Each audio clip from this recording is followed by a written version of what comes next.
ثم بعثنا من بعده رسلا إلى قومهم فجاءوهم بالبينات فما كانوا ليؤمنوا بما كذبوا به من قبل كذلك نطبع على قلوب المعتدين. السلام عليكم ورحمة الله وبركاته. الحمد لله الواحد القهار والصلاة والسلام على أشرف الأنبياء والمرسلين محمد وعلى آله وصحابته أجمعين. يا أيها الذين آمنوا اتقوا الله حق تقاته ولا تموتن إلا وأنتم مسلمون. أما بعد فإن خير الحديث كتاب الله وأصدق السنن سنة محمد صلى الله عليه وسلم وشر الأمور محدثاتها وكل محدثة بدعة وكل بدعة ضلالة وكل ضلالة في النار. أعوذ بالله من الشيطان الرجيم. والذين يؤذون المؤمنين والمؤمنات بغير ما اكتسبوا فقد احتملوا بهتانا وإثما مبينا. رب اشرح لي صدري ويسر لي أمري واحلل عقدة من لساني يفقهوا قولي. പ്രിയമുള്ള സഹോദരി സഹോദരന്മാരെ, മുജാഹിദ് പ്രവർത്തകരെ, സ്നേഹസമ്പന്നരായ ശ്രോതാക്കളെ, അല്ലാഹു സുബ്ഹാനഹു വ തആലയുടെ എല്ലാ വിധിവിലക്കുകളും സൂക്ഷിച്ചുകൊണ്ട് തഖ്വ കൈവിടാതെ ജീവിക്കാൻ ശ്രമിക്കണേ എന്നാദ്യമായി ഗൗരവപൂർവ്വം ഓർമ്മപ്പെടുത്തുകയാണ്. സാധാരണ നാം ഒത്തുകൂടാറുള്ളത് നമ്മുടെ ദഅവത്ത് സംബന്ധമായ പലവിധ കാര്യങ്ങളും ചർച്ച ചെയ്യാനും എതിരാളികൾക്ക് മറുപടി പറയാനും നമ്മുടെ സഹോദരങ്ങൾക്ക് ജീവിത വിശുദ്ധി ഉണ്ടാക്കുന്ന വിഷയങ്ങൾ ചർച്ച ചെയ്യാനുമൊക്കെയാണ്. എന്നാൽ ഇത് വ്യത്യസ്തമായ ഒരു മീറ്റിംഗാണ്. നമ്മുടെ പ്രസ്ഥാനത്തിൽ നിർഭാഗ്യകരമായ ഒരു പ്രതിസന്ധി ഉണ്ടാവുകയും ഒരു കോക്കസ് സംഘടനയെ ഹൈജാക്ക് ചെയ്ത് അവരുടെ താല്പര്യങ്ങൾക്കനുസരിച്ച് സംഘടനയിൽ ഒരു വർഷമായി കേരള ജംഇയ്യത്തുൽ-ഉലമയുടെ മറ പിടിച്ച് ഒരു വിശദീകരണം നടത്തുകയും 2002 മുതൽ മടവൂർ വിഭാഗം പുറത്തുപോയ പിറ്റേന്ന് മുതൽ അവർ വലിച്ചിട്ട ജിന്ന്, സിഹിർ, പിശാച് വിഷയങ്ങൾ ഒരു വിഭാഗത്തിന്റെ താല്പര്യത്തിനനുസരിച്ച് ജനങ്ങളിൽ അടിച്ചേൽപ്പിച്ചുകൊണ്ടുള്ള ഒരു വിശദീകരണവും, മുജാഹിദ് പ്രസ്ഥാനത്തിൽ തന്നെ ഒരു വിഭാഗം ശിർക്കിലേക്ക് പോയി എന്ന മടവൂരികളുടെ പഴകിപ്പൊളിച്ച ആരോപണം ഈ പ്രസ്ഥാനത്തിലെ ആളുകൾക്കെതിൽ തന്നെ ഉന്നയിച്ചുകൊണ്ടുള്ള ഒരു പുതിയ നീക്കവും നമ്മുടെ പ്രസ്ഥാനത്തിൽ ഉണ്ടായിരിക്കുകയാണ്. അത് ഒരു വഴിത്തിരിവിലേക്ക് നീങ്ങിക്കൊണ്ടിരിക്കുകയാണിപ്പോൾ. സംഘടനയ്ക്കൊരു പോറലും സംഭവിക്കരുത്, സംഘടന വളരരുത്, സംഘടനയിൽ ഇനിയും ഒരു ഛിദ്രത ആവരുത് എന്ന നിലക്കാണ് നാം ക്ഷമിക്കുകയും സഹിക്കുകയും ചെയ്തത്. ഇനിയും നാം ആ മാർഗം തന്നെ തുടരുകയും സംഘടനയിൽ ഐക്യവും ഭദ്രതയും ഉണ്ടാക്കുവാൻ വേണ്ടി നാം പ്രയത്നിക്കുകയും വേണം. പക്ഷെ ആദർശപരമായ വ്യതിയാനങ്ങളെ കണ്ടില്ലെന്ന് നടിക്കാനോ ഒരു വിഭാഗം നടത്തിക്കൊണ്ടിരിക്കുന്ന തെറ്റിദ്ധരിപ്പിക്കലുകളെ സംഘടനാ ഐക്യത്തിന് വേണ്ടി വിഴുങ്ങാനോ നമുക്ക് പറ്റുകയില്ല. കാരണം തൗഹീദി ആദർശത്തിൽ ഒരു തിരുത്തലും ഇതുവരെയും നടത്തേണ്ടി വന്നിട്ടില്ല നമുക്ക് എന്നതാണ് വാസ്തവം. മടവൂർ വിഭാഗം പുറത്തുപോയ പിറ്റേന്ന് പറഞ്ഞതാണ് ജിന്ന് സേവയിലേക്കും പിശാച് പൂജയിലേക്കും കൊണ്ടുപോകാൻ അനുവദിക്കില്ല എന്ന്. ഇപ്പോൾ ആ ഭാഷ്യം നാം വിചിന്തനത്തിലാണ് വായിക്കുന്നത്. അന്ധവിശ്വാസങ്ങൾ തിരിച്ചു കൊണ്ടുവരാൻ മുജാഹിദ് കേരളം അനുവദിക്കില്ല. ടി പി അബ്ദുള്ള കോയമതി 2002 മുതൽ മടവൂരികൾ പറഞ്ഞ കാര്യം ഇപ്പോൾ ടി പിയുടെ നാവിലൂടെ വരികയാണ്. മുജാഹിദുകൾ ശിർക്കിലേക്ക് പോയി, മൗലവി വിഭാഗം മുശ്രിക്കുകൾ 2006 അബ്ദുസ്സലാം സുല്ലമി സെൻസിങ്ങിന് നൽകിയ അഭിമുഖം നമ്മളൊക്കെ വായിച്ചതാണ്. അന്നു മുതൽക്ക് അവർ ആവർത്തിച്ച് പറഞ്ഞ കാര്യം 5-6 കൊല്ലം കഴിഞ്ഞപ്പോൾ നമ്മുടെ കൂട്ടത്തിൽ ചില ആളുകൾ ഏറ്റെടുത്തു. അവർ സംഘടനയിൽ വിഭാഗീയ പ്രവർത്തനങ്ങളിലൂടെ നേതൃത്വത്തിലെത്തുകയും അവരുടെ ആ ആശയം സംഘടനാ സംവിധാനങ്ങൾ ദുരുപയോഗം ചെയ്തുകൊണ്ട് ആളുകൾക്കിടയിൽ പ്രചരിപ്പിക്കുകയും അടിച്ചേൽപ്പിക്കുന്ന തരത്തിൽ വിശദീകരിക്കുകയും ഒക്കെ ചെയ്തുകൊണ്ട് മുന്നോട്ട് പോവുകയാണ്. നമ്മളെ ശിർക്കാരോപിച്ചുകൊണ്ട് മാറ്റി നിർത്തുക മാത്രമല്ല, നമ്മുടെ തൗഹീദിൽ ഒരു പുതിയ തിരുത്തൽ കൂടി അവർ കൊണ്ടുവന്നിട്ടുണ്ട്. നമുക്കറിയാം, നാം ഒരാളുടെ മേൽ ശിർക്ക് ആരോപിച്ചാൽ അയാൾ ചെയ്യുന്നതും വിശ്വസിക്കുന്നതും യഥാർത്ഥത്തിൽ ശിർക്കല്ലെങ്കിൽ ആരോപിച്ചവനിലേക്ക് ആ ആരോപണം തിരിച്ചു വരും. അയാൾ ശിർക്കൻ വിശ്വാസക്കാരനായി, ശിർക്കൻ വാദക്കാരനായി നാളെ പരലോകത്ത് അതിന്റെ ശിക്ഷ അനുഭവിക്കേണ്ടി വരും. അത്ര ഗുരുതരമാണ് ശിർക്കാരോപണം എന്ന് സാധാരണ മുജാഹിദ് പ്രവർത്തകർക്ക് പോലും അറിയാം. 2002 മുതൽ മടവൂർ വിഭാഗം ഉന്നയിച്ച് പരാജയപ്പെട്ട ഈ ആരോപണം തന്നെ പൊടി തട്ടിയെടുത്ത് 2011 KNM ഇലക്ഷന് വേണ്ടി ഇറക്കുമതി ചെയ്ത് സംഘടന പിടിച്ചെടുക്കാൻ വേണ്ടി അതൊരു വോട്ടാക്കി മാറ്റാൻ വേണ്ടി കുപ്രചരണം നടത്തുകയാണ് വാസ്തവത്തിൽ അബ്ദുറഹ്മാൻ സലഫി ചെയ്തിട്ടുള്ളത്. ഇന്ന് കാണുന്ന മുഴുവൻ പ്രതിസന്ധിക്കും കാരണം അതാണ്. 2007 ഏപ്രിൽ മാസത്തിൽ അബ്ദുൽ ജബ്ബാർ മൗലവി എഴുതിയ ലേഖനം 2007 കഴിഞ്ഞ് 8 കഴിഞ്ഞ് 9 കഴിഞ്ഞ് 10 കഴിഞ്ഞ് 11 ലാസ്റ്റ് 11 ആഗസ്റ്റിലാണ് KNM തെരഞ്ഞെടുപ്പ് വിജ്ഞാപനം ഇറങ്ങിയത്. അതിന്റെ 2 മാസം മുമ്പ് ജൂണിൽ തന്നെ ഒരു KJU വിശദീകരണം എന്ന പേരിൽ ഇറങ്ങാൻ ഇവർ തീരുമാനിച്ചു. കാരണം CD ടവറിൽ ഒരു ഗ്രൂപ്പ് മീറ്റിംഗ് കൂടി. അബ്ദുറഹ്മാൻ സലഫി, നൂർ ഷാ, അബ്ദുൽ ഖാദർ ഹാജി, അബ്ദുൾ റസാഖ് വാക്കവി, KV അബ്ദുൽ ലത്തീഫ് മദനി, അതുപോലെ അബ്ദുൽ ലത്തീഫ് മൗലവി, അതുപോലെ നമ്മളെ നിഅമത്തുള്ള ഫാറൂഖി, അതുപോലെ KKP അബ്ദുള്ള പോലെയുള്ള ഒരു പ്രത്യേക വിഭാഗം ആളുകൾ, നാണി ഹാജി, ഇവരൊക്കെ കൂടി ചേർന്ന് ഒരു ഗ്രൂപ്പ് മീറ്റിംഗ് നടത്തി. അത് വിളിച്ചു ചേർത്തത് അബ്ദുറഹ്മാൻ സലഫിയാണ്. അവിടെ മുതൽക്ക് ഇങ്ങോട്ടാണ് നമ്മുടെ സംഘടനയിൽ ഇന്നീ കാണുന്ന പ്രശ്നങ്ങളൊക്കെയും ഉണ്ടായത്. ആ മാസം തന്നെ ജമിയത്തുൽ ഉലമയുടെ പേരിൽ വിശദീകരണം നടത്തിക്കാൻ വേണ്ടി KJUവിനെ കൊണ്ട് തീരുമാനമെടുപ്പിക്കാൻ അബ്ദുറഹ്മാൻ സലഫിക്ക് സാധിച്ചു. കാരണം അത്തരത്തിലുള്ള ഒരു ഫോക്കസാണ് ഇന്ന് സംഘടനയെ നയിച്ചുകൊണ്ടിരിക്കുന്നത്. വിഭാഗീയ പ്രവർത്തനങ്ങളിലൂടെ ശാഖാതലം മുതൽക്ക് തന്നെ ഫോക്കസ് പ്രവർത്തനം നടത്തിയാണ് കഴിഞ്ഞ KNM തെരഞ്ഞെടുപ്പ് നടന്നത്. ഇവിടെ തിരുവനന്തപുരം ജില്ലയിൽ നടന്നത് ഞാൻ വിശദീകരിക്കേണ്ടതില്ല. നിങ്ങൾക്കേവർക്കും അറിയാവുന്ന ഒരു യാഥാർത്ഥ്യമാണത്. അതുകൊണ്ട് തന്നെ ആ കമ്മിറ്റി, നിലവിൽ വന്ന കമ്മിറ്റിയും കൗൺസിലുമൊക്കെ സ്വാഭാവികമായും പ്രതികരണശേഷി ഇല്ലാത്തതും ഈ കോക്കസ് എന്തു പറയുന്നുവോ അതങ്ങനെ തന്നെ നടപ്പിലാക്കുകയും വിഴുങ്ങുകയും ചെയ്യുന്ന ഒരവസ്ഥയാണ് ഇപ്പോൾ നിലനിൽക്കുന്നത്. എന്നെ സംബന്ധിച്ചിടത്തോളം ഇപ്പൊ ചില ആളുകൾ പറയുന്നത് സക്കരിയ സലാഹി വിശദീകരണവുമായി ഇറങ്ങിയതാണ് ഇപ്പോൾ സംഘടനയിൽ ഛിദ്രത ഉണ്ടാക്കിയത് എന്നാണ്. ഒരൽപ്പം ക്ഷമിച്ചുകൂടായിരുന്നു അദ്ദേഹത്തിന്? സുഹൃത്തുക്കളെ, 6 മാസമായി ഞാൻ പുറത്താണ്. വെറും ഖുത്ബ മാത്രം നടത്താൻ എനിക്ക് അനുവാദമുണ്ടായിരുന്നുള്ളൂ. നിങ്ങൾക്ക് അറിയുന്നൊരു വിഷയമാണ്. മാത്രമല്ല, കഴിഞ്ഞ 1 വർഷമായി നടക്കുന്ന ഈ ജമിയത്തുൽ ഉലമ വിശദീകരണത്തിൽ ജമിയത്തിന്റെ എക്സിക്യൂട്ടീവ് മെമ്പറായിട്ട് പോലും തിരുവനന്തപുരത്ത് മാത്രമാണ് എന്നെ പങ്കെടുപ്പിച്ചത്. ഇവിടെ അനസ് മൗലവി പ്രസംഗിച്ചത് മൂപ്പര് ഔദാര്യം കൊണ്ട് കിട്ടിയതാണ്. നൂർ ഷാ സാഹിബ് എന്നെ വിളിച്ചു പറഞ്ഞതാണ് സക്കരിയ സലാഹി കൂടി പങ്കെടുക്കണം. കാരണം ഇവിടുത്തെ പ്രവർത്തകർ നിർബന്ധം പിടിച്ചു, സക്കരിയ സലാഹിയും കൂടി കൂട്ടിയിട്ട് വന്നാൽ മതി ഇങ്ങോട്ട്, അല്ലെങ്കിൽ പ്രവർത്തകർ വീണ്ടും ചേരിതിരിയുമെന്ന്. അങ്ങനെയാണ് പ്രവർത്തകർക്കിടയിൽ ഒരു ചേരിതിരിവ് ഉണ്ടാകരുത് എന്ന നിലക്കാണ് ഞാൻ അവരുടെ കൂടെ വന്നത്. പക്ഷെ വന്നിട്ട് എന്താ ഉണ്ടായത്? എനിക്ക് വല്ല വിഷയവും തന്നോ? പ്രാർത്ഥിക്കുമ്പോൾ കൈ ഉയർത്താമോ?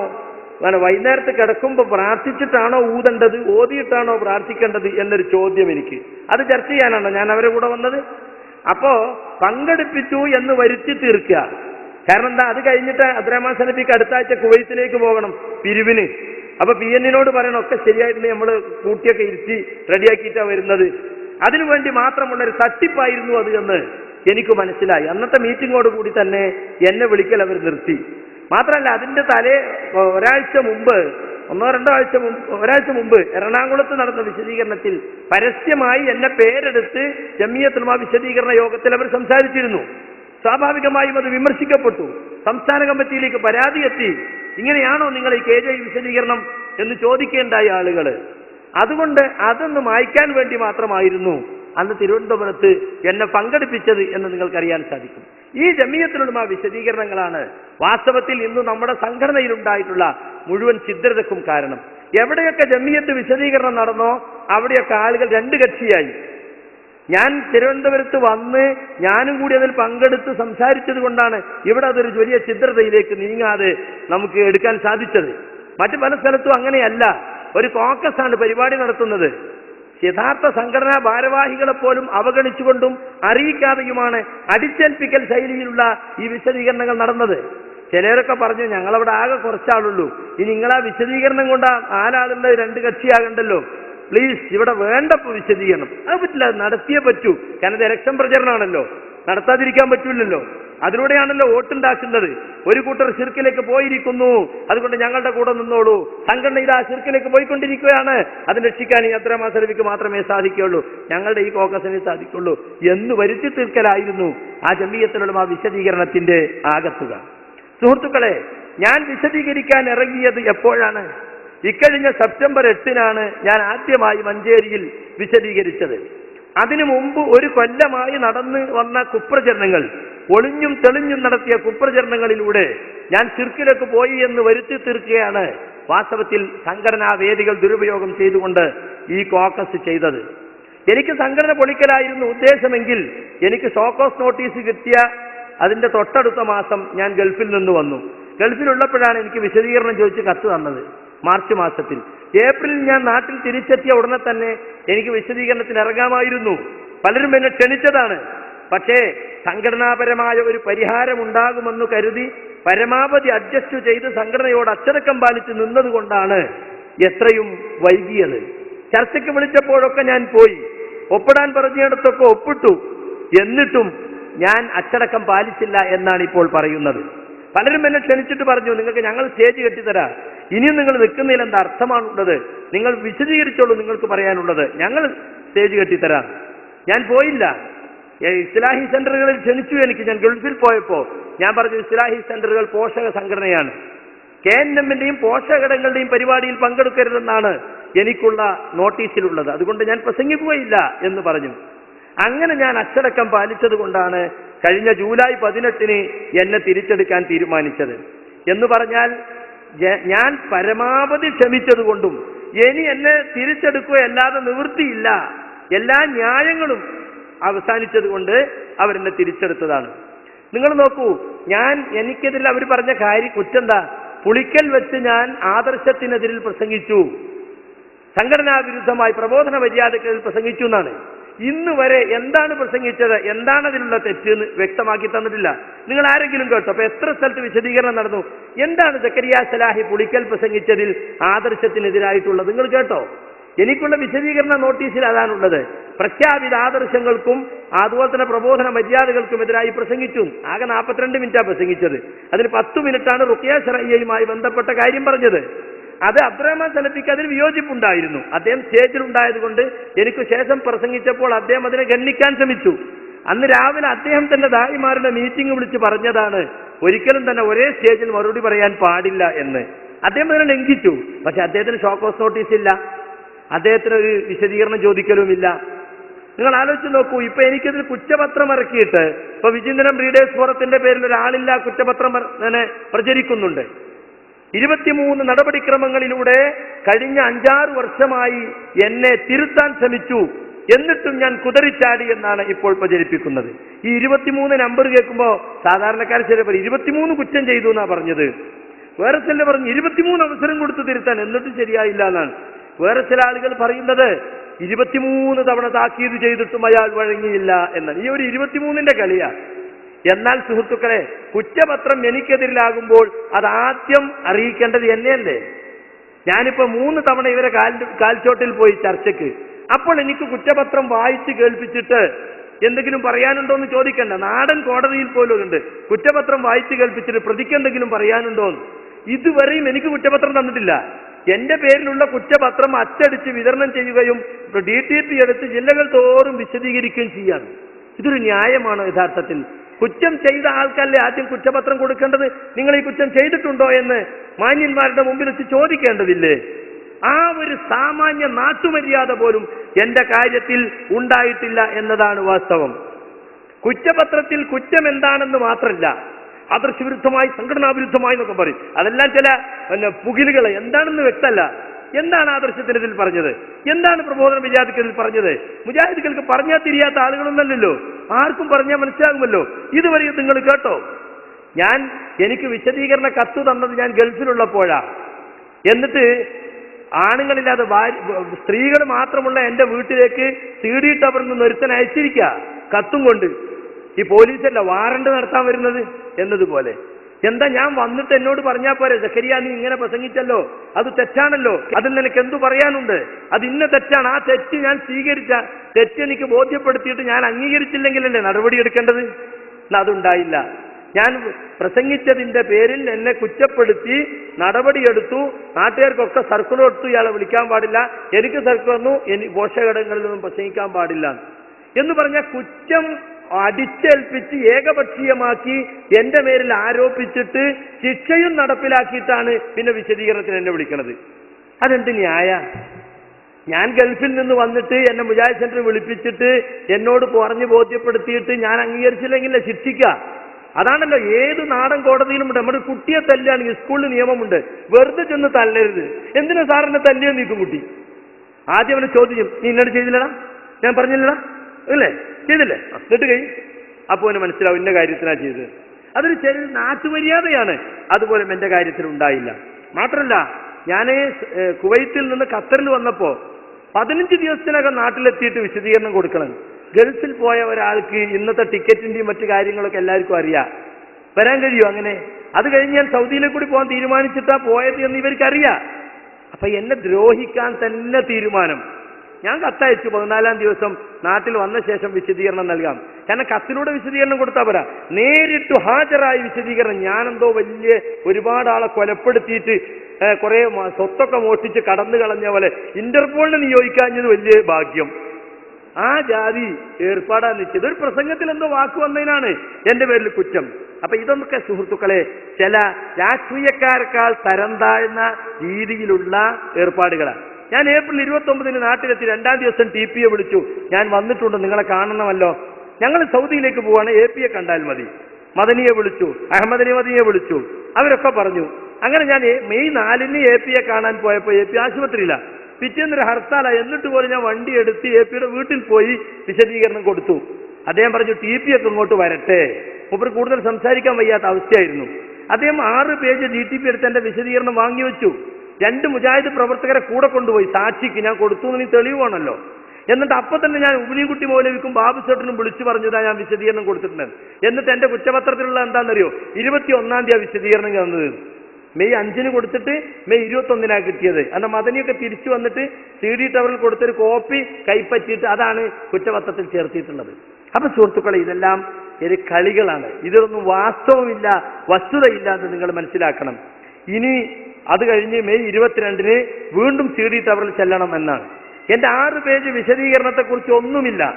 അത് തൃപ്തികരമായെന്നോ തൃപ്തികരമല്ലെന്നോ ആ വിശദീകരണത്തിൽ ഇന്ന പോരായ്മയുണ്ടെന്നോ ഒന്നും പറയുന്നില്ല. അത് കിട്ടിയ ഭാവം പോലും നടിക്കാതെ 22-ന് എന്നെ വീണ്ടും വിളിച്ചു. എന്നിട്ട് 6-7 ആൾ കൂടിയിട്ട് വളഞ്ഞിരുത്തിയിട്ട് എന്നെ ചോദ്യം ചെയ്യുക. ശരിക്ക് കോടതിയിലെ ക്രോസ് വിസ്താരമല്ല. അബ്ദുറഹ്മാൻ സലഫി കുറെ ചോദ്യങ്ങൾ എഴുതിക്കൊണ്ടെന്നിരിക്കുക. ഈ ചർച്ചാ വിഷയങ്ങളൊക്കെ ഉണ്ട് അതിൽ. എന്നിട്ട് ഞാൻ എന്നോട് ചോദിക്കും, ഞാൻ പറയുന്ന മറുപടി ഇവിടെ രേഖപ്പെടുത്തും. അപ്പൊ ഞാൻ ചോദിച്ചു, കോടതി രേഖ ഉണ്ടാക്കുകയാണോ സലഫി എന്ന് ചോദിച്ചു. അങ്ങനെ കുത്തി കുത്തി ചോദിച്ച് 5 മണിക്കൂർ. ഒരു സമയത്ത് നൂർഷക്ക തന്നെ പറഞ്ഞു, വിടു സലഫി, മതി അദ്ദേഹത്തെ ചോദ്യം ചെയ്ത്. അത്ര അപ്പൊ അദ്ദേഹത്തിന് ചില മറുപടികൾ കിട്ടണം, എന്നിട്ട് അതിവിടെ രേഖപ്പെടുത്തണം, എന്നിട്ട് മൊഴി രേഖപ്പെടുത്തി എന്ന് പറഞ്ഞിട്ട് അങ്ങനെ 5 മണിക്കൂർ ചർച്ച കഴിഞ്ഞ് സന്തോഷത്തിൽ പിരിഞ്ഞു. കെട്ടിപ്പിടിച്ച് കൈകൊടുത്ത് പുറത്തു വന്നപ്പോൾ സുഹൃത്തുക്കൾ, നമ്മുടെ പ്രവർത്തകർ ചോദിച്ചു എങ്ങനെ ഉണ്ടായിരുന്നു. നല്ല ചർച്ചയാണ്, ഐക്യത്തോടെ പോകണമെന്ന് പറഞ്ഞിട്ടുണ്ട്, പ്രശ്നം തീരുമെന്ന പ്രതീതിയാണ് എനിക്ക് തോന്നിയത്. പക്ഷേ ഏതോ കുട്ടികൾ മെസ്സേജ് അയച്ചു, സക്കരിയ സലാഹിയുമായുള്ള പ്രശ്നം ഒത്തുതീർന്നു, അദ്ദേഹം വീണ്ടും പ്രബോധന രംഗത്തേക്ക്. ഉടനെ അബ്ദുറഹ്മാൻ സലഫി പിറ്റേന്ന് സർക്കുലർ, പ്രശ്നം തീർന്നിട്ടില്ല, മൊഴിയെടുത്തിട്ടേ ഉള്ളൂ. അപ്പൊ ആർക്കാ ഇത് പ്രശ്നം തീരാൻ എന്ന് താല്പര്യമുള്ളത്? നിങ്ങൾ ആലോചിച്ച് നോക്കൂ. അത് കഴിഞ്ഞു, മെയ് 22-ഉം കഴിഞ്ഞു. പിന്നെ 2 മാസം ഒരു വിവരമല്ല. അപ്പൊ അതിലടക്ക് അന്വേഷണ സമിതിയെ വെച്ചിട്ടുണ്ടത്രേ, അവരേകപക്ഷീയമായി അന്വേഷണം നടത്തുന്നുണ്ടത്രേ. അന്വേഷണ സമിതിയെ വെച്ചാൽ എന്നെയല്ല ആദ്യം അറിയിക്കേണ്ടത്. ഞാൻ അറിയുന്നത് ജൂലൈ കഴിഞ്ഞ്, മെയ് കഴിഞ്ഞ് ജൂലൈ 31-നോ ഞാൻ അറിയുന്നത്. കാരണം എന്നെ അറിയിച്ചിട്ടില്ല അവര്. അപ്പൊ അതാണ് എല്ലാം കഴിഞ്ഞ് എന്നെ നിബന്ധനകൾ എഴുതി വായിപ്പിക്കാൻ വേണ്ടി വിളിക്കുമ്പോഴാണ് 31/7-നാണ് ഞാൻ അറിയുന്നത് എന്റെ വിഷയത്തിൽ അന്വേഷണ കമ്മീഷനെ വെച്ചിട്ടുണ്ട്. ആരാ അന്വേഷണ കമ്മീഷൻ? അതാണ് ബഹുരസം. എനിക്കതിൽ പരാതി ഉന്നയിച്ച് എന്നെ പുറത്താക്കാൻ ദീർഘകാലമായി ശ്രമിച്ചുകൊണ്ടിരിക്കുന്ന അബ്ദുറഹ്മാൻ സലഫി തന്നെയാണ് അന്വേഷണ കമ്മീഷനും. പരാതി ഉന്നയിച്ചതും അദ്ദേഹം തന്നെ. പുളിക്കലിന്റെ പ്രസംഗം സെക്രട്ടേറിയറ്റിൽ ഉന്നയിച്ച് കുളമാക്കിയതും അദ്ദേഹം തന്നെയാണ്. അദ്ദേഹം തന്നെ അന്വേഷണ കമ്മീഷൻ, അദ്ദേഹം തന്നെ ജഡ്ജി, അദ്ദേഹം തന്നെ വിധി പറയുന്നത്, അദ്ദേഹം തന്നെ കുറ്റപത്രം തയ്യാറാക്കി, അദ്ദേഹം തന്നെ കുറ്റപത്രം വായിക്കുന്നത്, അദ്ദേഹം തന്നെ വിശദീകരിക്കുന്നത്. ഇതെന്ത് നീതിയാണ് നിങ്ങൾ പറ? ഇതൊരു നീതിയാണോ? ഒരു നിഷ്പക്ഷനായ ഒരാളല്ലേ യഥാർത്ഥത്തിൽ അങ്ങേക്ക് ഒരു അന്വേഷണം നടത്തേണ്ടത്? അതൊക്കെ കഴിഞ്ഞു. എന്നിട്ട് സുഹൃത്തുക്കളെ, ജൂലൈ 18 എന്നെ തിരിച്ചെടുക്കാൻ തീരുമാനിച്ചു എന്ന വിവരം ഞാൻ കേൾക്കുകയാണ്. ആ 2 മാസം നടന്നോ എന്താണെന്ന് എനിക്കറിയേയില്ല. 2009 എനിക്കും ബാലുശ്ശേരിക്കും നടപടി ഉണ്ടായപ്പോ ചില പ്രവർത്തകർ ചെന്ന് കണ്ടപ്പോ TP പറഞ്ഞെന്താ, എന്ത് ചെയ്യാനാ, അബ്ദുറഹ്മാൻ സലഫിക്ക് ഒരേ വാശി സക്കരിയ പുറത്താക്കണോന്ന്. അയാളെ തന്നെ വീണ്ടും ഈ അബ്ദുറഹ്മാൻ സലഫി നൂർഷയും കൂടിയിട്ട് എന്ത് ചെയ്തു, ഏൽപ്പിച്ചില്ലേ? 2009 പുറത്താക്കിയപ്പോ നൂർഷ എന്നോട് പറഞ്ഞതാണ്, എന്താ പ്രശ്നം, ജിന്നാണത്ര വിഷയം.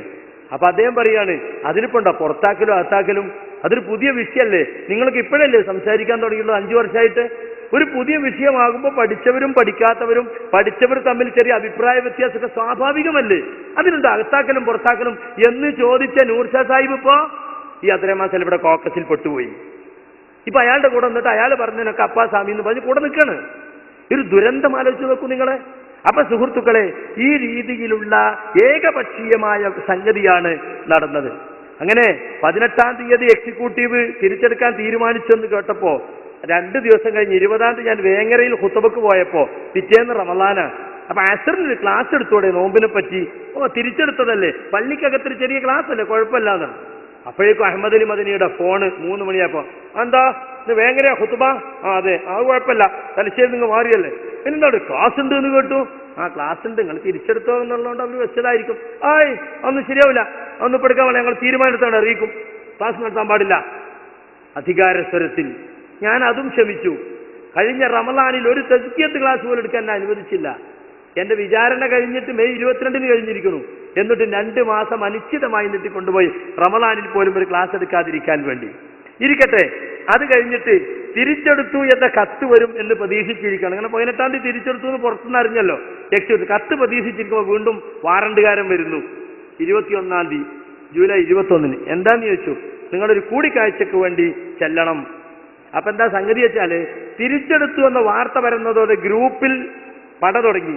സക്കരിയ സലാഹിനെ ശിർക്കിന്റെ പേരിൽ പുറത്താക്കിയല്ലേ, ശിർക്കിന്റെ പേരിൽ പുറത്താക്കിയാൽ തിരിച്ചെടുക്കേ. അപ്പൊ ഗ്രൂപ്പിൽ പട. അപ്പൊ അബ്ദുറഹ്മാൻ സലഫി പറഞ്ഞു, ഒന്നും പേടിക്കണ്ട, അയാൾ ഇതിനകത്ത് വരാതിരിക്കാനുള്ള കർശന നിബന്ധന നമ്മൾ എഴുതി അന്വേഷണ കമ്മീഷൻ റെഡിയാക്കി വെച്ചിട്ടുണ്ട് എന്ന്. ആ രീതിയിൽ അവരാളുകൾ തന്നെ സംസാരിച്ചത് നമുക്ക് വിവരം കിട്ടി. അയാളൊന്നും അകത്ത് വരൂല, അയലുകൾ പേടിക്കണ്ട, അതൊക്കെ നല്ല സ്ട്രോങ് കണ്ടീഷനിൽ നിബന്ധന വെച്ചിട്ടുണ്ട്. അങ്ങനെ ഞാൻ ചെന്നപ്പോ എനിക്ക് 2 പേപ്പർ തരികയാണ്. ഇവിടെ ഈ പുസ്തകം നിങ്ങൾക്ക് പുറത്ത് വാങ്ങാൻ കിട്ടും. സലഫി പ്രവർത്തകരോട് സ്നേഹപൂർവ്വം 10 രൂപ കൊടുത്താൽ ഞാൻ എക്സിക്യൂട്ടീവിന് കൊടുത്ത കത്തും കൗൺസിലിന് കൊടുത്ത കത്തും എനിക്ക് ഒപ്പിടാൻ വേണ്ടി അവർ തന്ന നിബന്ധനയും അത് ഉൾപ്പെടുത്തിയാണ് ഈ പുസ്തകമുള്ളത്. ഈ പുസ്തകത്തിൽ എനിക്ക് അവർ തന്ന നിബന്ധനകൾ, അന്വേഷണ സമിതി ശുപാർശ ചെയ്തതും KNM അംഗീകരിച്ചതുമായ തീരുമാനം. ഒന്നാമത്തേതെന്താ, KK സക്കരിയ സലാഹി പഴയ വാദത്തിൽ നിന്ന് ഖേദിച്ചു മടങ്ങുകയും ആയത് പൊതുജനത്തെ ബോധ്യപ്പെടുത്തുന്നതിനായി ജിന്നിനോട് സഹായം ചോദിക്കുന്നത് ശിർക്കാണെന്ന് വ്യക്തമാക്കുന്ന ലേഖനം എഴുതി KNM-ന് സമർപ്പിക്കുകയും KJU-വിന്റെ അംഗീകാരത്തോടെ അത് വിചിന്തനത്തിൽ പ്രസിദ്ധീകരിക്കുകയും പ്രസംഗിക്കുകയും ചെയ്യേണ്ടതാണ്. ഇത് കയ്യിൽ തന്നപ്പോൾ ഞാൻ അതിനെപ്പറ്റി സംസാരിക്കാൻ തുനിഞ്ഞു. ഞാൻ ആദ്യം ചോദിച്ചു, ഞാൻ ആദ്യം എഴുത്തന്ന ആ 6 പേജ് വിശദീകരണം പരിഗണിച്ചതേ ഇല്ലല്ലോ നിങ്ങൾ, എന്താ അതിനെപ്പറ്റി ഒന്നും പറഞ്ഞില്ല, അത് തൃപ്തികരമാണെന്നോ ഇല്ലെന്നോ, അതിവിടെ കിട്ടിയിട്ടുണ്ടോ ഒന്നും പറഞ്ഞില്ലല്ലോ. അപ്പോൾ TP പറഞ്ഞു, ഇനിയും തർക്കിക്കാനാണോ സക്കരിയ നിൽക്കുന്നത്, ഇനി വാദപ്രയോഗം നടത്താനാണോ, ഇതിൽ ഒപ്പിടുന്നുണ്ടോ ഇല്ല അത് പറഞ്ഞാൽ മതി. അധികാരസ്ഥർക്ക് റമളാനുമാണ്, അവർ6-7 ആളും ഞാൻ ഒറ്റക്കും. അപ്പൊ ഞാൻ പറഞ്ഞു ശരി, അതിങ്ങോട്ട് വാങ്ങിയിട്ട് ഞാൻ എൻ്റെ അടിയിൽ എഴുതി, മേൽ പറഞ്ഞ കാര്യങ്ങൾ എനിക്ക് ആലോചിക്കാനും പഠിക്കാനും സമയം ആവശ്യമാണ്. കാരണം എന്താ, അവിടെ തർക്കിക്കാൻ നിന്നിട്ട് കാര്യമില്ല, തർക്കിക്കാൻ പാടില്ല. ഇനി തർക്കിക്കണ്ട, ഒപ്പിടുന്നുണ്ടോ ഇല്ലെന്ന് മാത്രം പറഞ്ഞാൽ മതി എന്നാണ്. നിങ്ങൾ നോക്കൂ, ഞാൻ ഇതിനടിയിൽ ഒപ്പിട്ടാൽ എന്തായി, പഴയ വാദത്തിന് ഖേദിച്ച് മടങ്ങണം, എന്നിട്ട് ജിന്നിനോട് സഹായം ചോദിക്കുന്ന ശിർക്കാണെന്ന് പുതിയ ലേഖനം എഴുതണം. അപ്പൊ എന്തായി, മുമ്പ് എനിക്കങ്ങനെ ജിന്നിനോട് സഹായം ചോദിക്കാം, അത് ശിർക്കല്ല എന്നൊരു വാദം ഉണ്ടായിരുന്നു. സംഘടനയിൽ കയറാൻ വേണ്ടിയിട്ട് ആ വാദത്തിന് ഞാൻ തൗബ ചെയ്തിട്ട് എഴുതി ലേഖനം എഴുതിയിട്ട് വിചിന്തനത്തിൽ ഇതാ ഞാൻ എൻ്റെ പഴയ വാദത്തിന് ഖേദിച്ച് മടങ്ങിയിരിക്കുന്നു എന്ന് എല്ലാവരോടും അറിയിക്കണം. ഇതൊക്കെ എനിക്ക് മാത്രം ബാധകം, നിങ്ങൾ ആലോചിച്ച് നോക്കണം. അപ്പൊ ഞാൻ ഒപ്പിടാതെ പോന്നു. അടുത്ത കത്ത്, അത് അടുത്ത നിബന്ധന, ഇത് കേന്ദ്രം അംഗീകരിച്ച നിബന്ധന കേന്ദ്രം എത്ര പേരിലല്ലേ ഉണ്ടാവുക? അതൊരു പിച്ച് കടലാസിലാ. ആയിക്കോട്ടെ, അതിലൊരു കുതന്ത്രം ഉണ്ടാകും. അബ്ദുറഹ്മാൻ സലഫിയല്ലേ, ഒരു വിഷയത്തിലും കുതന്ത്രം ഇല്ലാതിരിക്കൂല. പിന്നെ കണ്ടോ, കേന്ദ്രം ഭരണസമിതി മുമ്പാകെ സക്കരിയ സലാഹി ബോധിപ്പിക്കുന്നത്, അത് അവരെഴുതിക്കൊണ്ടെന്നിരിക്കും ഒരു കത്ത്. അതിന്റെ തുടക്കം എന്താണെന്നറിയോ? വിശദീകരിക്കാൻ സമയമല്ല, നിങ്ങൾക്ക് ആ ബുക്ക് വാങ്ങിയാൽ മനസ്സിലാവും. ജിന്നിനോടുള്ള സഹായതേട്ടം, ജിന്നുബാധയുണ്ടെന്ന് സംശയിക്കുന്നവരെ ചികിത്സിക്കൽ തുടങ്ങിയ വിഷയങ്ങളിൽ എന്റെ സംസാരങ്ങളിലും ലേഖനങ്ങളിലും വന്ന പ്രമാണവിരുദ്ധമായ കാര്യങ്ങളിൽ ഞാൻ ഖേദിക്കുന്നു. അതുവഴി ആദർശ ബന്ധുക്കൾക്കുണ്ടായ ആശയക്കുഴപ്പത്തിലും പ്രസ്ഥാനത്തിനുണ്ടായ പ്രയാസങ്ങളിലും എനിക്കതിയായ ദുഃഖമുണ്ട്. അപ്പൊ ഇത് ഞാൻ ഒപ്പിട്ട് കൊടുത്താൽ എന്തായി? ഞാൻ പ്രമാണത്തിനെതിരായി കുറെ എഴുതുകയും പ്രസംഗിക്കുകയും ചെയ്തിട്ടുണ്ട്. ഏതാ പ്രമാണത്തിനെതിരെ എഴുതിയത്? ഏതാ പ്രസംഗിച്ചത്? അത് എന്നെ ബോധ്യപ്പെടുത്തണ്ടേ? എന്നാലല്ലേ എനിക്ക് ഖേദിച്ചു മടങ്ങാൻ പറ്റുള്ളൂ. സാങ്കല്പികമായ കുറ്റത്തിന്റെ പേരിൽ ഖേദിച്ചു മടങ്ങാൻ പറ്റുമോ? സക്കരിയ, നിന്റെ ഇന്ന വാദം പ്രമാണത്തിനെതിരാണ്, ഇന്ന വാദം ആയത്തിനെതിരാണ്, ഇന്ന ഹദീസിനെതിരാണ് എന്ന് ബോധ്യപ്പെടുത്തിയിട്ട് എനിക്ക് ഞാനിത് പിന്തിരിയുന്നില്ലെങ്കിലല്ലേ ഇങ്ങനെ എഴുതേണ്ടതുള്ളൂ. അപ്പൊ സുഹൃത്തുക്കളെ, തികച്ചും അന്യായമായ നിബന്ധനകൾ വെച്ച് ഞാൻ അകത്തു കയറരുത് എന്ന നിലക്ക് ഉണ്ടാക്കിയ നിബന്ധന. അപ്പൊ ആളുകളോട് പറയുന്നത്, ഞങ്ങൾ അവനെ തിരിച്ചെടുക്കാൻ തീരുമാനിച്ചതാ. ന്യായമായ ചില നിബന്ധന വെച്ചപ്പോ അവൻ ഒപ്പിട്ടില്ല, കൊതിരിച്ചാടി. എന്താ നിബന്ധന ആളുകൾക്ക് അറിയില്ലല്ലോ. പക്ഷെ അള്ളാന്റെ കൃപ കൊണ്ട് ആ 2 പേപ്പറിന്റെയും ഫോട്ടോ കോപ്പി ഞാൻ വാങ്ങി വെച്ചിരുന്നു. അത് ഇതിൽ ഉൾപ്പെടുത്താനായി. അല്ലെങ്കിൽ അവർ പറഞ്ഞു ന്യായമായ ചെറിയ നിബന്ധനയെന്നും എന്ന് പറയുമായിരുന്നു. ഇത് ന്യായമാണോ അന്യായമാണോ എന്ന് നിങ്ങൾക്ക് ഓരോ സാധാരണക്കാരനും വായിച്ചാൽ മനസ്സിലാകും. ഞാൻ ശിർക്കിലായിരുന്നു എന്ന് അംഗീകരിച്ചു കൊടുക്കണം. ഞാൻ അച്ചടക്ക ലംഘനം കാണിച്ചു എന്ന് അംഗീകരിച്ചു കൊടുക്കണം. ഞാൻ പ്രമാണവിരുദ്ധമായ വിശ്വാസങ്ങൾ എഴുതുകയും പ്രസംഗിക്കുകയും ചെയ്തു എന്ന് എഴുതി കൊടുക്കണം. അതുകൊണ്ടാണ് അടിക്കുറിപ്പ് എഴുതി ഞാൻ തിരിച്ചു കൊടുത്തത്. കണ്ടോ, ചില ആളുകൾ പറയാണ്, ഇയാൾക്ക് ഇനി എന്താ ഇയാൾക്ക് പഠിക്കാനും വായിക്കാനും? 5 കൊല്ലം കഴിഞ്ഞില്ലേ? 5 കൊല്ലം കഴിഞ്ഞ വിഷയമാണോ ഇത്? ഇത് 2011 ഇലക്ഷനോടനുബന്ധിച്ചുണ്ടായതാ. എന്റെ കുറ്റപത്രത്തിൽ ജിന്നിനോടുള്ള സഹായതേട്ടം എന്ന വിഷയം വരുന്നത് 2011 കാരണം എന്താ? കേന്ദ്രം ഇലക്ഷന് വേണ്ടി പുതുതായി വലിച്ചിട്ട ഒരു വിഷയമാണത്. അങ്ങനെ റമദാൻ കഴിഞ്ഞു, പെരുന്നാളും കഴിഞ്ഞ് 6 നോമ്പ് കഴിയുന്നതിന് മുമ്പ് തന്നെ അടിയന്തര എക്സിക്യൂട്ടീവ് ഉണ്ടെന്ന് കേട്ടു. അപ്പൊ ഞാന് എന്തുകൊണ്ട് അന്ന് നിബന്ധനകളിൽ ഒപ്പിട്ടില്ല എന്ന് വ്യക്തമാക്കുന്ന ഒരു കത്ത് തയ്യാറാക്കിക്കൊണ്ടിരിക്കുന്നത്. അത് വേഗം തയ്യാറാക്കി അന്ന് എക്സിക്യൂട്ടീവ് നടക്കുന്ന അന്ന് രാവിലെ ടി.പിയുടെ വീട്ടിൽ പോയി കൊടുത്തു.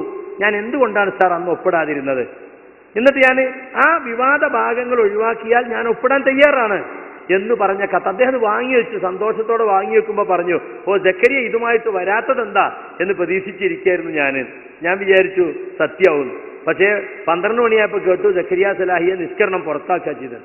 അപ്പൊ ടി.പി യഥാർത്ഥത്തിൽ എന്നെ ഒന്ന് എന്താക്കാന്ന ഇവിടെ തിരുവനന്തപുരത്തിന് പറയാന്ന് അറിഞ്ഞൂടാ, മലബാറിൽ പറയാ ഒന്ന് മൊയന്താക്കി എന്നെ ഒന്ന് വെറുതെ ശരിയായ കാപട്യാണ് അദ്ദേഹം കാണിച്ചത്. ഇനിയൊന്നും പറ്റൂല, എത്ര ദിവസമായി ഒപ്പിടാതെ, ഇതൊന്നും സ്വീകരിക്കാൻ പറ്റില്ല, നീ കൊണ്ടുപോയിക്കോ എന്നല്ലേ പറയേണ്ടത്. അതിന് പകരം വാങ്ങിവെച്ച് സന്തോഷത്തിൽ പിരിഞ്ഞു. കൂടെയുള്ള പ്രവർത്തകരോട് പറഞ്ഞു, ഇത് ഞങ്ങൾ തമ്മിലെ ഇൽമിയായ ചർച്ചയാണ്, നിങ്ങൾ ഇതിൽ കച്ചി ചേരരുത് എന്നൊക്കെ പറഞ്ഞപ്പോൾ ഞാൻ സത്യസന്ധമാണെന്ന് വിചാരിച്ചു. എന്നിട്ട് ആ കത്ത് എക്സിക്യൂട്ടീവിൽ വായിച്ചോ? എ.പിക്ക് കൊടുത്ത ശേഷം എ.പിക്ക് കൊടുത്തു, മദനിക്ക് കൊടുത്തു, നൂർഷക്ക് കൊടുത്തു, ഇ.കെ.എം. പന്നൂരിന് കൊടുത്തു, പറപ്പൂരിന് കൊടുത്തു. ആരെങ്കിലും ഒന്ന് പറഞ്ഞിട്ട് ഒന്ന് വായിപ്പിച്ചോ? അവിടെ വായിപ്പിച്ചില്ല. ഈ കോക്കസ് തയ്യാറാക്കി കൊണ്ടുവന്ന ഒരു കുറ്റപത്രം വായിച്ച് എന്നെ നിഷ്കരണം പുറത്താക്കി. നിങ്ങൾ അയച്ചു നോക്കി, ഇവിടുന്ന് പോയ കൗൺസിലർമാരോട് നിങ്ങൾ ചോദിക്കും, ഷെരീഫ് സാഹിബിനോട് ചോദിക്കും, എക്സിക്യൂട്ടീവില് അദ്ദേഹം മാത്രമാണ് അത്ര അല്പമെങ്കിലും പ്രതികരിച്ചത്. സമ്മേളനമൊക്കെ അടുത്ത സമയത്ത് നമ്മളിങ്ങനെ നടപടിയുമായി പോകണോ എന്നൊരു ചെറിയ പ്രതികരണം അവിടെ ഉണ്ടായത് ഷെരീഫ് സാഹിബിൻ്റെത് മാത്രമാണെന്നാണ് എനിക്ക് കേൾക്കാൻ സാധിച്ചത്. നിങ്ങൾ ചോദിക്കും, എന്തുകൊണ്ട് ആരും പ്രതികരിക്കാത്തത്? കാരണം കോക്കസിന്റെ ആനുകൂല്യത്തിൽ കിട്ടിയ സ്ഥാനാണ് മിക്കവാറും ആളുകൾക്കൊക്കെ. ഗ്രൂപ്പ് ആനുകൂല്യത്തിൽ വന്ന പാനലാണല്ലോ, പക്ക ഗ്രൂപ്പ് പാനലാണെന്ന് പാസ്സായത്. അതുകൊണ്ട് ആരും മിണ്ടൂല. പിന്നെ ഉള്ളത് ചില ആളുകളൊക്കെ പാനലിൽ വന്നെങ്കിലും ആളുകളെ കണ്ണ് പൊടിയിടാൻ വേണ്ടി ഇവരെടുത്തതാ.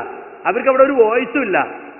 പിന്നെ അവർ പലരും എന്തിനാപ്പം ഞാനൊരു യുദ്ധത്തിന് പോണ വഴിക്ക് പോയിക്കോട്ടെ എന്ന് വിചാരിച്ച് സാധുക്കളായിരിക്കുന്ന ആളുകൾ, എ.പിന്റെയും ടി.പിന്റെയും മുമ്പിൽ വെച്ചൊരു ബഹളം ഉണ്ടാക്കാൻ ഇഷ്ടപ്പെടാത്ത ആളുകൾ, പിന്നെ ഇതൊന്നും അറിയാത്ത സാധുക്കള്, ചില പ്രായം ചെന്ന പ്രമുഖരായ ആളുകളൊക്കെ ഉൾപ്പെടുത്തിയിട്ടുണ്ട്. അവരൊക്കെ എന്താ വെച്ചാൽ എ.പിയും ടി.പിയൊക്കെ എന്താ പറഞ്ഞാൽ അതിനനുസരിച്ച് നിൽക്കുക, നമ്മളെ കൊണ്ട് കഴിയുന്ന സംഘടനയൊക്കെ ചെയ്യാന്ന് മാത്രമേ ഉള്ളൂ. ഈ ഉള്ളിലെ കളികളൊന്നും അറിയില്ല. അതുകൊണ്ടാണ് യഥാർത്ഥത്തിൽ ആരും പ്രതികരിക്കാതിരുന്നത് എന്ന് നമുക്ക് മനസ്സിലാക്കാൻ സാധിക്കും. ഇനി ഇരിക്കട്ടെ, അന്ന് എന്നെ പുറത്താക്കിയാൽ ഔദ്യോഗികമായി ആദ്യം അറിയിക്കേണ്ടത് എന്നെയല്ലേ? എന്നെ അറിയിച്ചില്ല. സെപ്റ്റംബർ 7 എന്നെ അറിയിക്കുന്നത്. നോക്കണം, ആഗസ്റ്റ് 22 പുറത്താക്കിയാൽ എനിക്കുടൻ കത്ത് തരണം. കാരണം ഭരണഘടന അനുസരിച്ച് എനിക്ക് കൗൺസിലിൽ അപ്പീലിന് പോകാം. അപ്പീലിന് പോകാൻ സാധിക്കാതിരിക്കാൻ വേണ്ടി സെപ്റ്റംബർ 2 തന്നെ കൗൺസിൽ വിളിച്ചു, അടിയന്തര കൗൺസിൽ. എന്നിട്ടും എനിക്ക് കത്ത് തന്നില്ല. ആ കൗൺസിലിന് മുമ്പായി 3 സ്ഥലത്ത് വമ്പിച്ച മുഖാമുഖ പരിപാടി, ബൈലക്ഷൻ ലൈവ് കൊടുത്തുകൊണ്ട് 29-ാം തീയതി കൊടുവള്ളിക്കടുത്ത മണ്ണിൽ കടവിൽ 4:30 തുടങ്ങി രാത്രി 12 അതിൽ പച്ചയായി ഞാൻ ചിർക്കിലേക്ക് പോയി എന്ന് ബൈലക്ഷൻ ലൈവ് കൊടുത്തോണ്ട് കാന്തപുരത്തിന് അയാളെ വീട്ടിലിരുന്ന് കാണാം, ഹൈസനിക്ക് അയാളെ വീട്ടിലിരുന്ന് കാണാം, ജമാഅത്തേക്ക് അവരുടെ റൂമിലിരുന്ന് കാണാം എന്ന് പറഞ്ഞാൽ കൗൺസിലർമാർക്കൊക്കെ അറിയിച്ചു ഇയാൾ ചിർക്കിലേക്ക് പോയി. അതിന്റെ പിറ്റേന്ന് ഇടവണ്ണ ജാമ്യയിൽ രാവിലെ 10 മണിക്ക് തുടങ്ങി രാത്രി 1 മണി വരെ മുഖാമുഖ നാടകം. കേരളത്തിന്റെ നാനാഭാഗത്തും വണ്ടിയിൽ ആളുകൾ വന്നു. അതിന്റെ പിറ്റേന്ന് ബുസ്താനിൽ, തെക്കൻ കേരളത്തിലുള്ളവരൊക്കെ ബുസ്താനിൽ വന്നു. അങ്ങനെ 29, 30, 1 ഈ 3 മുഖാമുഖങ്ങളിലൂടെ ബൈലക്സ് ലൈവ് കൊടുത്ത് എല്ലാ കൗൺസിലർമാരെയും അറിയിച്ചു സക്കരിയാസലായി ചിർക്കിലേക്ക് പോയി. പരസ്യമായി പലരെയും അതിൽ ഇടവണ്ണ മുഖാമുഖത്തിൽ MSM നേതാക്കളെ ബൽസിച്ച് സംസാരിച്ചു. കൊടുവള്ളിയിൽ വെച്ച് അബൂബക്കർ സലഫിയെ പേരെടുത്ത് വിമർശിച്ചു, മുജാഹിദ് വാലിശയെ പേരെടുത്ത് വിമർശിച്ചു പല യോഗങ്ങളിലും. അങ്ങനെ സംസാരിച്ചുകൊണ്ട് 3 മുഖാമുഖം നടത്തിയിട്ട് 2-ാം തീയതി കൗൺസിൽ. അപ്പൊ കൗൺസിലർമാർ ആരും ചോദിക്കുമല്ലോ, കാരണം എന്റെ ഭാഗം ആരും കേട്ടിട്ടില്ല, കേൾക്കാൻ അവസരം ഉണ്ടായിട്ടില്ല. പിന്നെ പറയുന്നത് വലിയ വലിയ ആളുകളൊക്കെ അല്ലേ, വലിയ സദസ്സൊന്നും ഇരിക്കുമ്പോൾ അവരൊക്കെ പറയുന്ന സത്യമായിരിക്കും എന്ന് പാമര ജനങ്ങൾ ധരിച്ചുകൊള്ളും എന്നാണ്.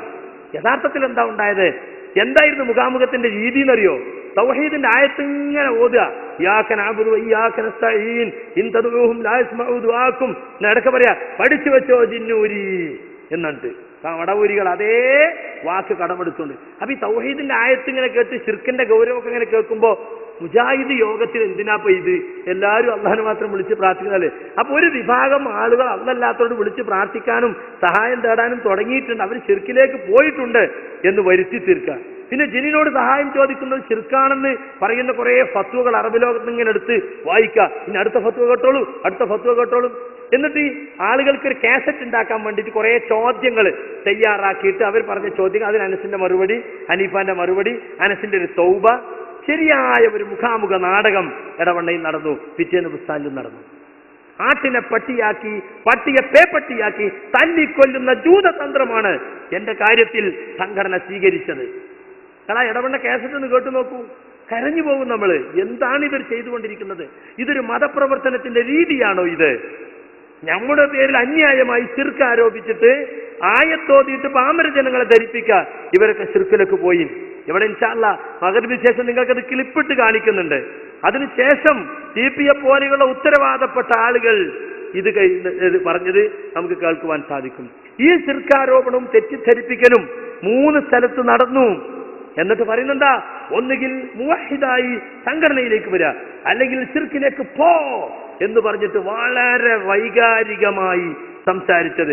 ഇൻഷാ അല്ലാഹ് നിങ്ങൾക്കതിന്റെ ക്ലിപ്പ് കേൾപ്പിക്കും മഗ്‌രിബിന് ശേഷം. അങ്ങനെ 2-ാം തീയതി കൗൺസിലാണെന്ന് അറിഞ്ഞപ്പോ എനിക്ക് അപ്പീൽ കൊടുക്കാൻ ഏതായാലും നിവൃത്തിയില്ല. ഞാനൊരു കത്ത് തയ്യാറാക്കി AP-ക്ക് കൊടുത്തു. അതിന്റെ കോപ്പി കൗൺസിലർമാർക്കും കൊടുത്തു. എന്തുകൊണ്ടാണ് ഞാനന്ന് ഒപ്പിടാത്തതെന്ന് എഴുതിയ എക്സിക്യൂട്ടീവിന്റെ കത്ത് വായിക്കാത്ത പോലെ തന്നെ ഈ കത്തും വായിച്ചില്ല. കാരണം ആ കത്തിൽ എനിക്ക് പറയാനുള്ള കുറെ കാര്യങ്ങളുണ്ട്, അബ്ദുറഹ്മാൻ സലഫിയെ കുറിച്ചുള്ള കുറെ വിഷയങ്ങൾ അതിലുണ്ട്. അതുകൊണ്ട് ആ കത്ത് വായിച്ചില്ല. ഈ 23 പോലെ എനിക്ക് പറയാനുള്ള 30-ലധികം കാര്യങ്ങൾ ഈ 2 കത്തിലുമുണ്ട്. നിങ്ങളത് വായിക്കണം. സംഘടനാ ചാനലിലൂടെ 23 നടപടിയും ഇടപെടലും നടത്തുന്ന ആളുകൾ തെറ്റിദ്ധരിപ്പിക്കുമ്പോൾ നിങ്ങളത് വായിക്കണം, 2 ഭാഗവും കേൾക്കണം. അതിനാണ് ഈ വിശദീകരണം സംഘടിപ്പിച്ചിട്ടുള്ളത്. മുഴുവൻ പറയാൻ സമയമില്ല. അബ്ദുറഹ്മാൻ സലഫിയാണ് ഈ പ്രശ്നങ്ങളുടെയൊക്കെ യഥാർത്ഥത്തിലുള്ള സൂത്രധാരനെന്നും അദ്ദേഹം സംഘടനയിൽ ചെയ്ത അദ്ദേഹത്തെ ഗ്രൂപ്പ് മീറ്റിങ്ങിനെ പറ്റി അതിൽ പറഞ്ഞിട്ടുണ്ട്. കൗൺസിൽ CD, സംയുക്ത കൗൺസിലിന്റെ CD പുറത്ത് മടവൂരികൾക്കും കുബൂരികൾക്കും കിട്ടാൻ കാരണമായത് അത് റെക്കോർഡ് ചെയ്യിച്ച് കൊണ്ടുപോയി കൊടുത്തതും അതിന് ഏർപ്പാട് ചെയ്തതും അബ്ദുറഹ്മാൻ സലഫിയാണെന്നും അദ്ദേഹത്തിന് നടപടിയെടുക്കണമെന്നും സ്വന്തം ജ്യേഷ്ഠനും സംസ്ഥാന കൗൺസിലറുമായ അബ്ദുള്ള സലഫി പരാതി നൽകിയ വിവരം എന്റെ കത്തിൽ പറഞ്ഞിട്ടുണ്ട്. KKP എന്നൊരു ചാരനെ, ഒരു മടവൂരി ചാരന്, കഴിഞ്ഞ ആഴ്ച മടവൂരിയുടെ യോഗത്തിൽ അയാൾ പ്രസംഗിച്ചു. മടവൂരി ചാരനാണെന്ന് ജമിയത്തുലുലമ കണ്ടെത്തിയ ആളാണ്. എന്നിട്ട് നിലമ്പൂരിൽ വെച്ച് നടന്ന KJU മീറ്റിംഗിൽ മടവൂരി ചാരനാണെന്നും KKP അബ്ദുള്ള അവനിറക്കിയ മഞ്ഞ പുസ്തകം അന്നു നീല പുസ്തകമായിരുന്നെങ്കിൽ ഇന്ന് മഞ്ഞ പുസ്തകമാണ് KJUവിനെതിരിൽ എന്ന് പറഞ്ഞുകൊണ്ട് KJU പറഞ്ഞ ആള്. ആ പുസ്തകം ഇറക്കാൻ സഹകരിച്ച സിദ്ദീഖ് തലശ്ശേരി, ഹാരിസ് ചേറൂർ അവരൊക്കെ ഇന്നും സംഘടനയിൽ മെമ്പർമാരാണ്. ഈ മഞ്ഞ പുസ്തകം ഇറക്കിയ KKP അബ്ദുള്ള ഇപ്പൊ മടവൂരിലേക്ക് പോകുകയും ചെയ്തു. കാരണം അവന്റെ ദൗത്യം പൂർത്തിയായല്ലോ. ആ KKP അബ്ദുള്ള മടവൂരികൾ ഇറക്കിയ കട്ടുമുറിച്ച ക്ലിപ്പുകളുള്ള കള്ള CD നമ്മുടെ 40ഓളം പണ്ഡിതന്മാരെ കേൾപ്പിച്ചു, വീടുകളിലും ഓഫീസുകളിലും പോയിട്ട്. അതിനൊക്കെ സൗകര്യം ചെയ്തു കൊടുത്തത് അബ്ദുറഹ്മാൻ സലഫി ആയിരുന്നുവെന്ന് KKP തന്നെ തുറന്നു സമ്മതിച്ചിട്ടുണ്ട്. അതിന്റെ ക്ലിപ്പുകൾ നിങ്ങൾക്ക് കേൾക്കാൻ സാധിക്കും. അപ്പൊ നിങ്ങൾ ആലോചിച്ച് നോക്കൂ, മടവൂരികൾ നമുക്കെതിരിൽ ഉന്നയിച്ച് പരാജയപ്പെട്ട് തെളിവും ന്യായവും കൊണ്ട് മുട്ടി അങ്ങാടിയിൽ ഇനി ചർച്ച ചെയ്താൽ അവർക്ക് കാര്യമില്ലെന്ന് ബോധ്യം